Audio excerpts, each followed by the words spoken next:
Inta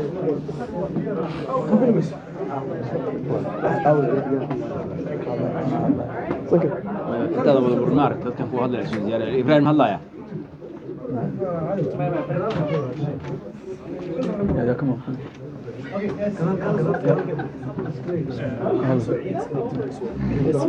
also you okay qof walba hadlaya kana halkan ka soo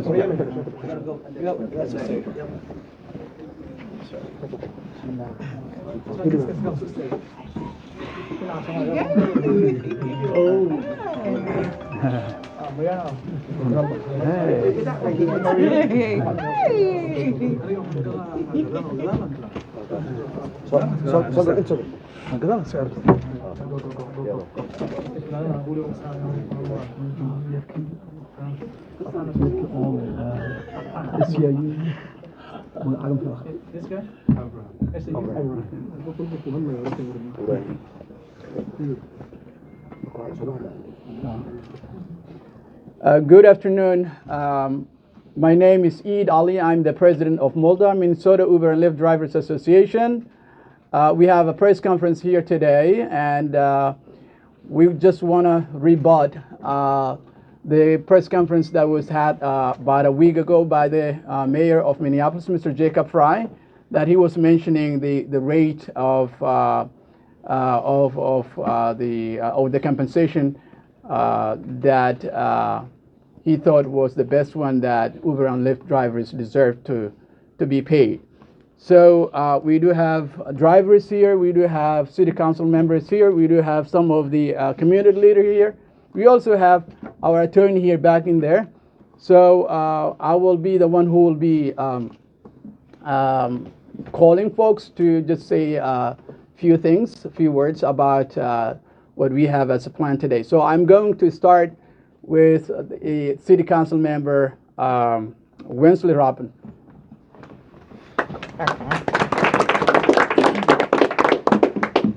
Hello, everyone.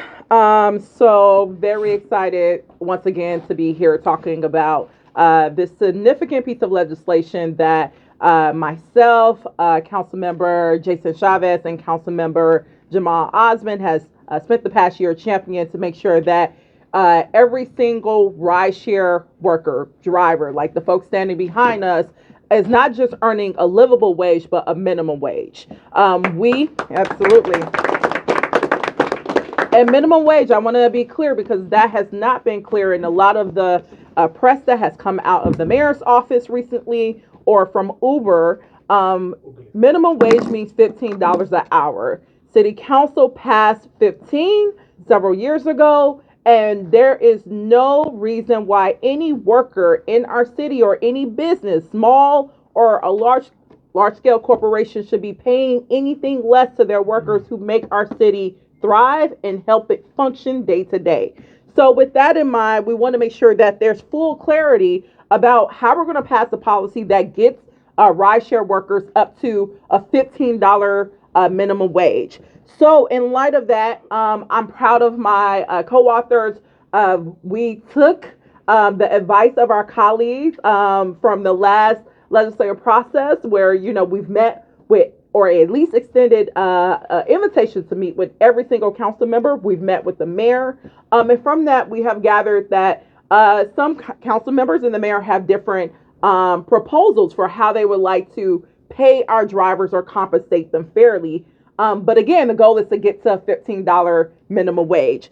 So to make sure we get clarity, my co-authors and I have passed a legislative motion that will come back early next year. I want to name specifically January 19th of next year. And what that legislative motion will do is ask for a comparative analysis between our original proposal, which advocated for a minimum compensation rate of $1.40 per mile and 51 per minute compensation while transporting a rider. Then we'll also have an analysis of the mayor's proposal, which is the minimum compensation of $1.17 per mile and 35 per minute for transporting a rider. And then the other alternative proposal that we'll be evaluating is a flat rate of $24 per hour and applied only during the time on the way to pick up a rider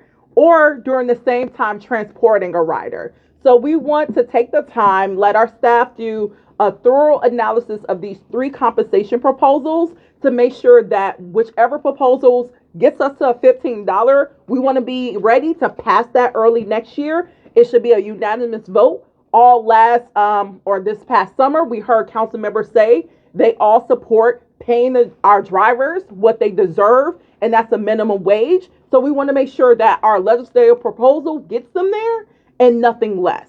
So that's where we're at right now. We're super excited to, again, early next year, pass one of the strongest policies in the country for our rideshare workers and show that corporations do not get to be in Minneapolis and circumvent policies that actually support our workers. If small businesses can pay 15, a multi-billion-dollar company should not be able to avoid that. So with that, that's where we're at. And I'm super excited to get this work done and get a policy passed alongside our drivers early next year. And I'll thank you.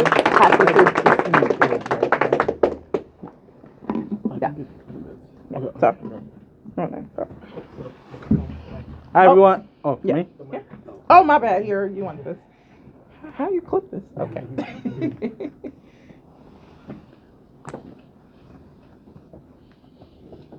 I think we're good? Yes. Hi, everyone. Jason Chavez, council member of the 9th Ward. I have the honor and privilege of representing the most racially diverse ward in the city of Minneapolis that encompasses a variety of these Uber and Lyft drivers, specifically from our Latino and East African communities, many of whom are standing behind us today.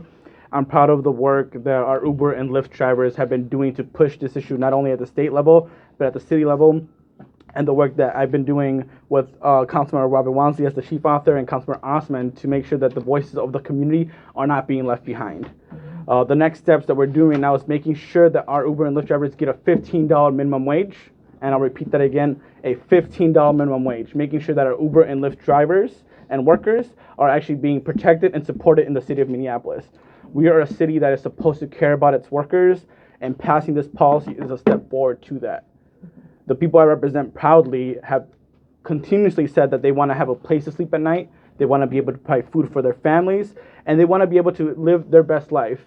And in order for them to be able to have a good standard in here, not only in the country, but in our city, we need to pass this policy, and a policy that is $15 minimum wage. Like I said, and that is the process we are going through. That is a process that we're going to continue supporting our Uber and Lyft drivers and workers here, and making sure that we are a city that respects and cares about our people and our communities. Thank you.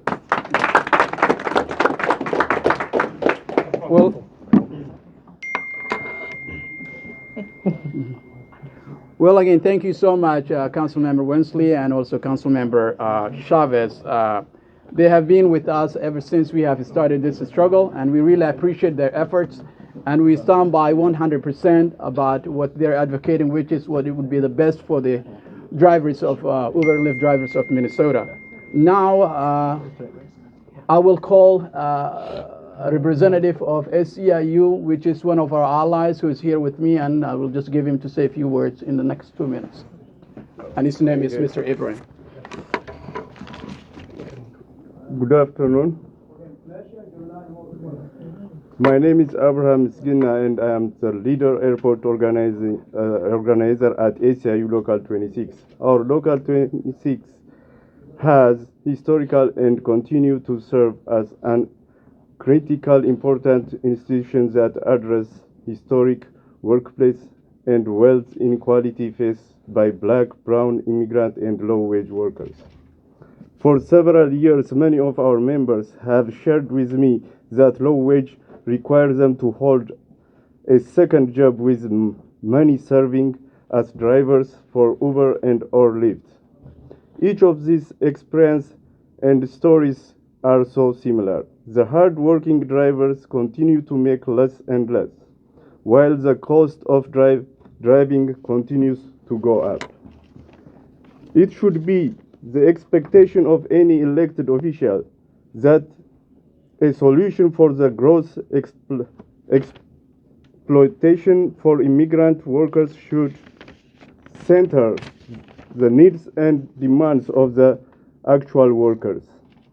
We should expect our elected officials to see right through the dirty tactics multi-billion-dollar corporations have historical and continue to use in attempt to defeat those who are a threat to their great greed and profits. Why is it so hard for Uber and Lyft to do the right thing by the people that makes their businesses successful? Why are Uber and Lyft paying countless dollars to fight against policies that bring actual relief to drivers? We have seen time and again that corporations would rather spend more in defeating what is right than actually doing what is right. Uber and Lyft are no different. We applaud and continue to stand by our partner at MULDA, who are taking the fight to these multi-billion-dollar organizations. We know that is strong partnership with MULDA, Uber and Lyft driver will be successful. Thank you. And part of today's meeting is also, part of today's meeting is also that in the BIZ committee at 1:30 p.m., our Business Housing Inspection and Zoning Committee, we are going through this council process to do the legislative directive for the studies of the 3 proposals. So that's just wanted to make sure you all knew why we're here today and the vote that's coming at 1:30 p.m. Thank you so much, Council Member Chavez. And now I'm going to pass the mic to our attorney, Mr. Steve. Thank you very much. I think one of the things that gets... Your name and... My name is Stephen Cooper. You spell that? Cooper? Stephen is S-T-P-H-E-N, Cooper is C-O-O-P-E-R. A couple of things that you got to start off with here is the drivers, as you know, pay for all the gas, they pay for the cars, they pay for the maintenance. When you look at your federal tax return, 62 cents a mile is what you're allowed, any business is allowed to deduct. These guys, if they only drove 20 miles in an hour, and they were there for 8 hours, that would mean the compensation for that alone would be approximately $100. Most of them drive more than that, and most of them drive more hours than that. Many of the drivers have to drive 12 hours a day, but that means that's a base. That's out of their pocket every day. What you have is the number that City Council proposed before and that the legislature proposed before was the number that, when you crunch the numbers, looked like minimum wage. That was minimum wage, $15 an hour here in Minneapolis. Uber and Lyft's numbers are based on nothing but maximizing their profit. They have never pretended that what they're proposing would even come close to equaling minimum wage. But here's their argument. Their argument says we paid a lot less than minimum wage before, so let us get away with it at a higher number. Let us, unlike every other business, responsible business in town, let us pay less still, even after we were caught doing that. Now, what City Council already examined all this very carefully, but in deference to the mayor and in deference to others, they are willing to look at it again and examine it again. What we have here is an ongoing situation, as was said before, where people cannot pay their cost, cannot pay for their children, cannot pay their rent, cannot pay their heat. Why? Think of what they're paying right now. What they're paying right now is a third of minimum wage. When you crunch the numbers, they're paying the equivalent of $5 an hour. You get more than that as an intern in elementary school. What we're talking here is they're supporting families or trying to support families with that. And the other thing that's been pointed out many times before, this is much less than they paid when they first came to town. When they first came to town, they paid more than is being asked for under any of these ordinances. And then they kept reducing it and reducing it, so they could profit off of essentially free labor. It is important to get that message out there, because when Uber and Lyft says, hey, we've crunched the numbers, the only numbers they've crunched is how do we continue to have a very profitable situation. Another thing to keep in mind is all the assets for transporting people are here. The cars are here, owned by the drivers. The drivers are here themselves. The other assets are here. Other companies are waiting on the fringe to come in and provide those services right now if Uber and Lyft ever was stupid enough to keep its threat that it's going to leave town. If they left town, there would be at least 3 other similar organizations that would be here within a week. So when they make their threats, they're hollow. They're not going to do it. Look at Seattle.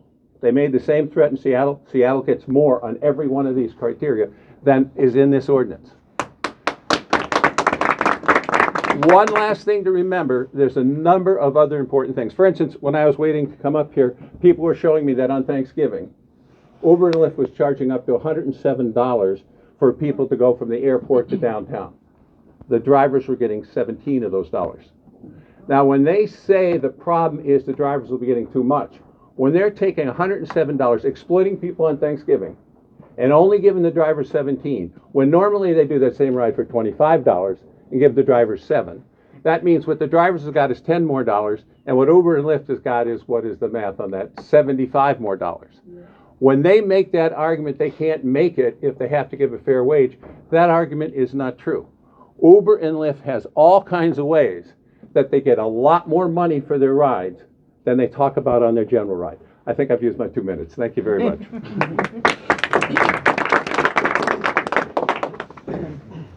Well, thank you so much, Mr. Steve, our attorney, who has been with us ever since we have started this struggle. We really appreciate your efforts and telling the truth. That's basically why we're here, to tell the truth. We're not asking more than what we deserve to earn, and that's exactly what the mayor was talking, what the attorney was talking about. So I'm going to pass it now to some of the drivers. Mr. Farhan, come over here and say a few things in your 2 minutes. Thank you. Hello, good afternoon. My name is Farhan Bedel. I'm one of the Uber and Lyft drivers who's been supporting MULDA from the get-go. A few months ago, the mayor had a golden opportunity to support the workers of this city. Instead, he decided to side with greedy corporations like Uber and Lyft. All the drivers here were asking for is minimum wage. I mean, the city minimum wage is $15 per hour. All the cost of expenses come from our pockets. Uber and Lyft only provide the apps. That's about maybe 20% of the business. The 80% of the business comes from these drivers, these hardworking drivers, these essential workers. Now the mayor is endorsing $1.17, which was already promised to the drivers by Uber. Now, if we look at the history of $1.17, if I give you some context, prior to the veto of the governor, Uber sent out emails to all these drivers saying that they're promising the drivers $1.17 per mile if the governor vetoed that bill. What happened? The governor vetoed the bill. What happened to the promise? They broke it like always. Yes. What? Now, we know we voted for the mayor. We want him to stand up for the workers, and we will wait until January because we know our hard-working city council members here will be fighting for the workers and will give us minimum wage, will give us a livable wage that's going to improve the conditions of these drivers. Thank you so much, Councilmember Wansley, Councilmember Chavez, Councilmember Jamal Osman, and the rest of the city council members who've been working hard, being role model lawmakers and legislators for this city, and we really appreciate the hard work. And we hope the mayor himself will follow suit and follow the hard-working city council members here. Thank you so much. Farhan, thank you so much. I will have the next driver, Mariana. Would you please come over here? Thank you. Hi, everyone. My name is Mariana Brown, and what I want to say today is that we are, as Uber and Lyft drivers, we are hard workers. We work 12-hour shifts per day. We're out there, and all the safety issues that we go through while we're out there, we go out there, we don't know if we're going to make it back home each time we go out there because of all the things that are going. 2 weeks ago, a driver was shot downtown because he refused a passenger because the passenger came in the car and it was not the person that come in. So basically, we out there with our life, risking our life for the money, while big corporation is taking advantage. Uber and Lyft is riding on our backbones to make the money. Slavery was abolished years ago, and we working below poverty level. So what we should say to Uber and Lyft? Yes, master, we working so hard.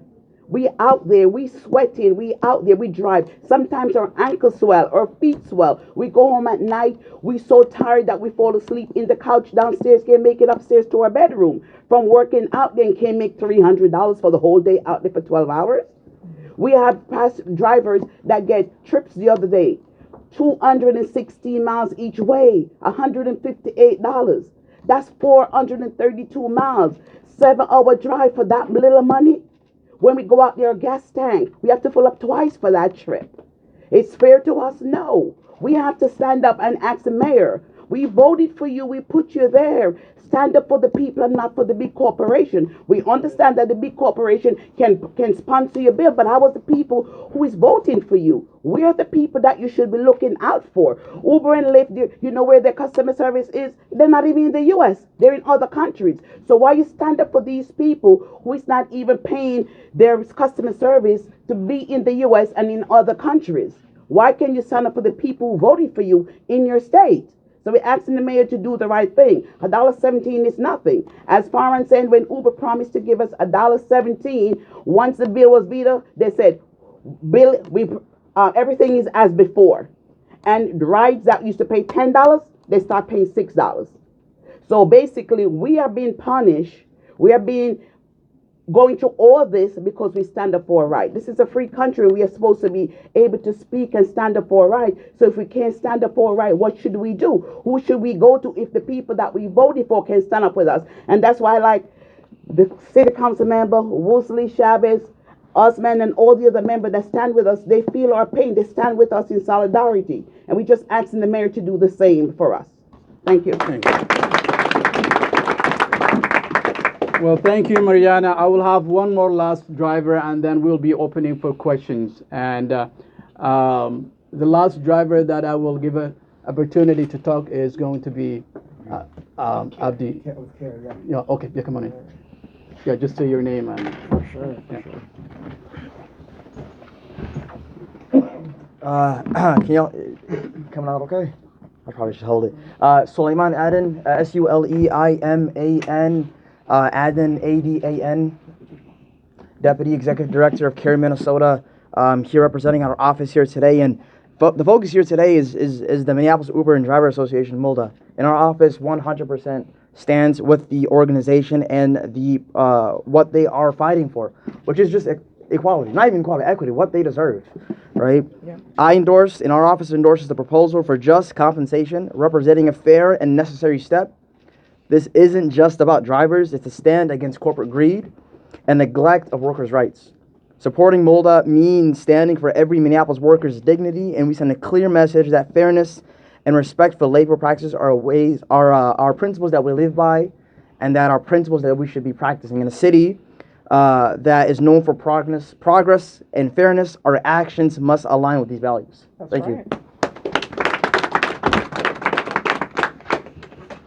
I apologize again. He was not a driver. He was the care representative. So I just want to make that clear. Again, now that was the last, I would say, individual that was going to say something about the press conference that we had today here. Now we're going to open for questions. So it's for you, the media. Well, we've seen these proposals come up. We've seen pushback from Lyft and Uber threatening to pull out completely. I know this was talked about briefly, but drivers are worried about possibly losing their jobs in this fight if they do pull out. Very good question. I will let the attorney to answer that question, and I will do that later on. Thank you. You did zero on one of their threats, but it's a hollow threat for two reasons. One, they make that threat everywhere. They never move out. The second thing is there are other companies that have already been circling, hoping they move out. because they're ready to come in. And as I said before, all the assets to run this business are here. It's only a software. Uber uses the same software all over the world. That's all they contribute. There are other companies that now have better software. So if Uber does leave, if Lyft does leave, it'll be seamless to the point where there are drivers available as well. The first thing, though, is they have a track record, and one of the things you always look at is a track record. That threat was made in many other cities that are getting paid more than is proposed here, and they're still there. Seattle, Chicago, New York, a lot of other places. Their cost here are no different than their cost anywhere else, because in all places, they just provide the software. Did that answer your question or no? Yes, and Okay. then I don't know if drivers can comment on that. I mean, do you feel the same? Is there any, are you worried at all, or is it like we're fighting regardless? Absolutely not. Thank you so much. I'm also a driver. I've been driving since 2014, so I know the ins and outs of how Uber and Lyft operate, and I have been leading this organization for the last almost 2 years. We have been hearing this for the last 10 years. Everywhere they go, everywhere Uber and Lyft has been, the argument was that if you accept your demands, we're going to leave because there will be no business. It's going to be very expensive, and that was the kind of argument. I just want to make clear and make follow up what the attorney said before. We have been having discussions with at least 2 TNC companies, startups that are going to be part of the companies that will be running in the Twin Cities areas, and we're supporting it. We just want to make sure. We also reached out some of the cab companies that were already struggling in the Twin Cities areas, and there are some ongoing conversations and discussions that are going on. So we are prepared. If that was the best argument that they used to do, now we have the full capacity to cover. We have the drivers, the MULDA drivers, over 1,000 drivers who are ready. The same day that they pull out, we have the people who will cover that. So we don't have any problem with that. The one we're gonna add is my name is Ahmed Hirsi. This pulling out is a way out for the mayor and the governor. It's not they're gonna pull out. It's giving the mayor exit he can get out from. To deny our right is to get our fair share of what the passenger is charged. If you are charged $70 an hour, a ride from airport, or $150 to downtown, what the rider wants is at least the driver who's driving this bad condition is to get the most of the money. And every rider I talk to, and mostly they show us what they're getting charged because they are upset when they come into our car. They would think that we take all the money. And we've been transparent to them, and we ask Uber and Lyft to be transparent to everybody, to show how much they charging the rider and how much I'm getting as a driver. So the bullying out is a tactic to give them a way out. That's all what it is, and every driver knows that. Thank you. Go ahead. Now, I know today we're focused on minimum compensation for drivers, but in the past, some of the ordinances have focused on driver protection, driver rights. Where does that effort stand today? I'll let City Council Member Winsley to answer that. Yeah. So both components of Fair Drive Safe Rides are being referred to staff to continue evaluating next year. So again, we talked about today moving forward with the analysis around compensation and making sure we're moving forward with a proposal that gets drivers $15, nothing less. The workers' rights components that we talked about that drivers discussed, like deactivations, things of that nature, we're still having conversations with our colleagues because a lot of our colleagues, as well as the mayor, mentioned that they had concerns about it. We heard none of those concerns the first time around, so we want to take our due diligence and our time to meet with every single one and say which components are you nervous about, what feedback you would like us to offer or incorporate. And then we also look forward to bringing that back and getting that component of that ordinance passed because we know compensation is just one piece, but drivers deserve every single right. They do such a critical or provide a critical service for residents of Minneapolis. We want to make sure that they are protected and have the rights that they deserve while they're doing that critical service. And we absolutely look forward to bringing forward that ordinance to make sure that part of their needs is being addressed too. I'm gonna add one more thing. When it comes to safety, we city council members now, what do we go through? And I was talking to Jamal, City Councilmember Jamal, about actually sitting down with the chief of police of Minneapolis to see how our safety is, and we still wanted to do that. To him to come to us and we can sit down and talk about how the safety of our drivers are. We're getting shot and we're getting killed out. And we are part of what the city going through, transformation the city is going through. Although we like, because if I pick up an elderly person and I'm not able to drop off where she was going because I'm fear for my safety, that's something that the mayor and chief of police will have to figure it out. How can city can move safely? And so that's what we are also wanting. If the chief of police is willing to talk to us, me and Eid are ready, or any other driver, to even ask us what we go through, and that's what we're hoping to achieve. Thank you.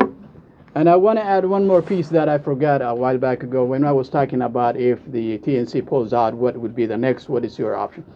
The TNCs that we have in conversation with are going to be also making the drivers stakeholders. They're going to get the share. They're going to be part of the company. That's something we didn't have before. It's not only that we're going to be working for them, it's going to be that the drivers themselves will be the stakeholders or shareholders, whatever you want to call that, and the cap will be 80-20. The 80 will go to the drivers. So this is a deal that we never had before. We tried our best. We tried our best to. We need to get into council chambers, sir. This is a public space. We tried our best to make sure that. It's about respecting. We tried our best to make sure that we want to get the best outcome of that we wanted between Uber and Lyft and the drivers. But we thought that this is another way that we can resolve the issues and the problems that those drivers were having in terms of compensation. So that's one piece that I wanted to add. And now I'm going to let again the media to just keep on asking questions if you guys have a questions. Sure. Wrap up in a couple minutes because we have a meeting. Okay. Well, if you guys don't have a question, then we will wrap it up. And thank you so much for